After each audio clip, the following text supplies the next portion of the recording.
तुमने 2 साल या फिर 2 साल से अधिक कितनी मेहनत की है ना, ये कोई नहीं देखेगा। वो जो 3 घंटा का जो टेस्ट का परफॉर्मेंस होगा ना तुम्हारा, वो जो 3 घंटा का नीट का परफॉर्मेंस होगा तुम्हारा, वही डिसाइड करेगा कि तुम फ्यूचर में डॉक्टर बनोगे या फिर तुम्हें दोबारा से फिर से ड्रॉप लेना पड़ेगा या फिर स्ट्रीम चेंज करना पड़ेगा। तो आज हम लोग उसी 3 घंटे को अपने आप को कितना एफिशिएंट बना सकते हैं कि उस 3 घंटे में अपना वो कैसा अपने 100% परफॉर्मेंस को निकाल सकते हैं, उस बात पे बात करेंगे। So, hello everyone, welcome to Vishal Mandal AIIMS. This is Vishal Mandal, currently a first year MBBS student at AIIMS Kalyani. I scored 690 marks in NEET 2024 with all India rank 3220. तो आज मैं बताऊंगा कि उस 3 घंटे के नीट के exam में अपने आप को कैसे 100% परफॉर्म कर पाए। तो सबसे पहले हम लोग बात करेंगे पेपर अटेम्प्ट कैसे करना है और OMR कैसे फिल करना है। इसके 3 मेथड हो सकते हैं और मैं लास्ट में तुमको बताऊंगा कि मैं कौन सा मेथड फॉलो करता था जिस वजह से मेरे 690 मार्क्स स्कोर हुए हैं।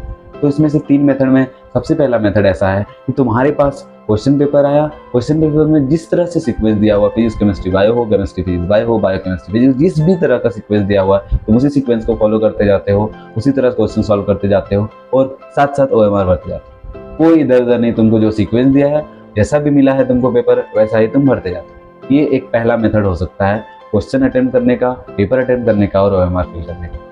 दूसरा मेथड ये हो सकता है कि तुम क्वेश्चन लेते हो और तुम्हारा जो सबसे इजी पोर्शन, मतलब तुमको जिसमें सबसे ज़्यादा कॉन्फिडेंट है, उससे शुरू करते हो और उसके बाद वाला जो सब्सिक्वेंट सीक्वेंस है वैसे तुम फॉलो। मतलब जैसे तुम्हारा बायो अगर स्ट्रॉन्ग है तुम बायो से शुरू करते हो, केमिस्ट्री स्ट्रॉन्ग है केमिस्ट्री से, फिजिक्स स्ट्रॉन्ग है फिजिक्स से, उसके बाद तुम सीक्वेंस में करते जाते हो और तुम साथ साथ में OMR भरते जाते हो। ऐसा तुम करते हो, मतलब जो सबसे अच्छा लगता है या फिर जब सबसे अच्छा स्ट्रॉन्ग है उसको तुम करते हो और साथ साथ में OMR फिल करते जाते हो। और तीसरा मेथड ऐसा है कि तुम क्वेश्चन मिलने के बाद 5 मिनट क्वेश्चन को एनालाइज करते हो सबसे पहले और ये डिसाइड कर लेते हो कि मुझे कौन सा सब्जेक्ट करना है पहले और किस सब्जेक्ट को मुझे ज़्यादा टाइम देना पड़ेगा, ताकि मैं अपने स्ट्रॉन्गेस्ट सब्जेक्ट को भी पहले करूँ तो मैं जल्दी से उसमें टाइम बचा पाऊँ और अपने उस टॉपिक पे दे पाऊँ जो थोड़ा लेंदी आया है इस बार। मतलब तुम 5 मिनट का टाइम निकाल के पूरा पेपर एनालाइज करते हो, उसके बाद तुम पेपर को अटेम्प्ट करते हो अपने हिसाब से और OMR ऐसा फील करते हो कि तुम एक सेक्शन को करते हो, फिर OMR भरते हो, फिर दूसरा सेक्शन को करते हो, फिर OMR भरते हो, फिर तीसरा सेक्शन को करते हो, फिर OMR भरते हो। इस तरह से तुम 3 मेथड में से कोई भी एक मेथड को फॉलो कर सकते हो। तो अब मैं बताऊंगा कि मैंने कौन सा मेथड यूज किया था और मुझे कौन सा मेथड सबसे बेस्ट लगा था जिस वजह से मैं अच्छा स्कोर कर पाया था, और मुझे लगता है कि तुम भी अगर ये मेथड फॉलो करोगे तुम बहुत अच्छा स्कोर करोगे।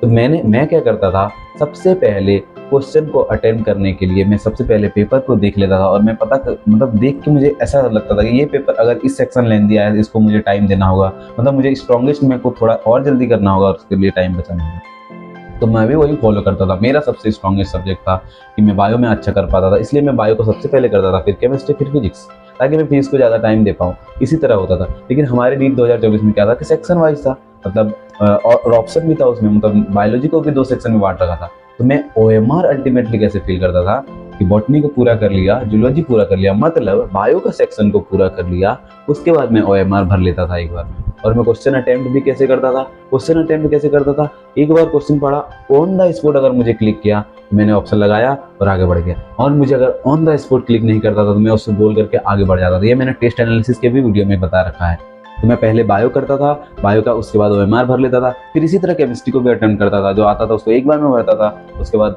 पूरा केमिस्ट्री अटेम्प्ट करने के बाद मैं OMR भरता था। फिर इसी तरह फिजिक्स के में भी करता था, जो मुझे ऑन द स्पॉट क्लिक होता था, ऑन द स्पॉट सॉल्व हो जाता था, उसको सॉल्व करके मैं तुरंत OMR लास्ट में, पूरा फिजिक्स करने के बाद लास्ट में OMR भर जाता था। इससे क्या फ़ायदा होता था मेरा, मैं तुमको सबसे अच्छा बताता हूँ। मैं ना अपना पेपर को 2 से 3 बार देख पाता था। बताता हूँ कैसे। देखो, अपना पेपर को 2 से 3 बार मैं कैसे देख पाता था। मैं एक बार जब मैंने थॉरो क्वेश्चन सॉल्व किया, मतलब मेरा जो एक बार में बन गया उसको मैंने कर लिया, उसके बाद जब मैं OMR भरने जाता था तब दोबारा से क्वेश्चन भी पढ़ लेता था। इसका मतलब है एक बार मैंने क्वेश्चन सॉल्व करते टाइम क्वेश्चन पढ़ लिया, दूसरा बार मैंने OMR भरते टाइम भी क्वेश्चन पढ़ लिया और ऑप्शन भर लिया, ताकि मेरा OMR गलती ना हो। अब तीसरा, जब मेरा सारा बायोलॉजी, केमिस्ट्री और फिजिक्स का जब मैंने OMR भर लिया तब मैं इतना तो कॉन्फिडेंट हो जाता था। मैंने फिजिक्स, केमिस्ट्री और बायो तीनों का लगभग 50 से 80% पोर्शन कर चुका हूँ, मतलब मैं 50 से 80% मार्क्स सिक्योर कर रहा हूँ।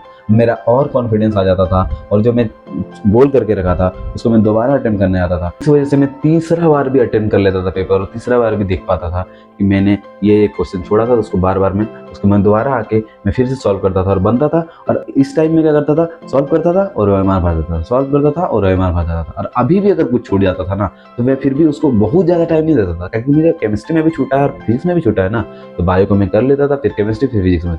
और अगर अभी भी मेरे पास टाइम बचता था तब मैं उस क्वेश्चन में जाता था जो मेरा दूसरे अटेम्प्ट में भी, तीसरे अटेम्प्ट में भी नहीं बना था, फिर मैं जाता था। अगर मुझे टाइम बचा है तो मैं उसको सॉल्व करता था और लिख देता था। ये मेरा पूरा सीक्वेंस था और मेरा नीट में भी मैंने ऐसे ही किया था।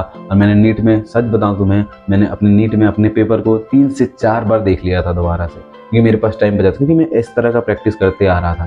तो मैं तुम्हें बताऊं, अगर तुम भी मेरे इस मेथड को प्रैक्टिस करते हो या फिर तुम्हारा कोई भी अपना बहुत अच्छा मेथड है उसको भी प्रैक्टिस करते हो, या फिर जो मैंने बताया, मैं सच बता रहा हूँ, अगर तुम मेरे मेथड को प्रैक्टिस करते हो पूरे अभी भी 20 दिन 15 दिन जो बचे हो उसमें 2-2 टेस्ट लगाओ या फिर 1-1 टेस्ट लगाओ, अगर 15 टेस्ट का भी तुम्हारा इस मेथड का प्रैक्टिस हो जाता है तो तुम नीट में अच्छा, इस मेथड के थ्रू बहुत अच्छा परफॉर्म कर पाओगे और अपने उस 3 घंटा के को अपने फ्यूचर बना पाओगे और अपना फ्यूचर में देख पाओगे अपने आप को उस वाइट कोट की तरह जो पीछे लगा हुआ है। तुम्हारा वो फ्यूचर है तो तुमको वो 3 घंटा ही डिसाइड करेगा कि तुम क्या बनने वाले हो। इसलिए उस 3 घंटा में तुम मेरे इस मेथड को फॉलो कर सकते हो और तुम बहुत ही अच्छा स्कोर कर सकते हो। अपने पेपर को 3 से 4 बार देख सकते हो ताकि तुम्हें और कॉन्फिडेंस हो जाए कि तुम बहुत अच्छा करके आए हो, तो तुम्हारा मार्क्स बहुत अच्छा आने वाला है। ठीक है, तो आई होप उस 3 घंटा में अपने आप का 100 नहीं 1000% परफॉर्म करोगे और बहुत ही अच्छा मार्क्स सिक्योर करके आओगे और अपना ड्रीम कॉलेज में पहुंच पाओगे। तो तब तक के लिए all the best, keep growing, keep hustling, all the very best.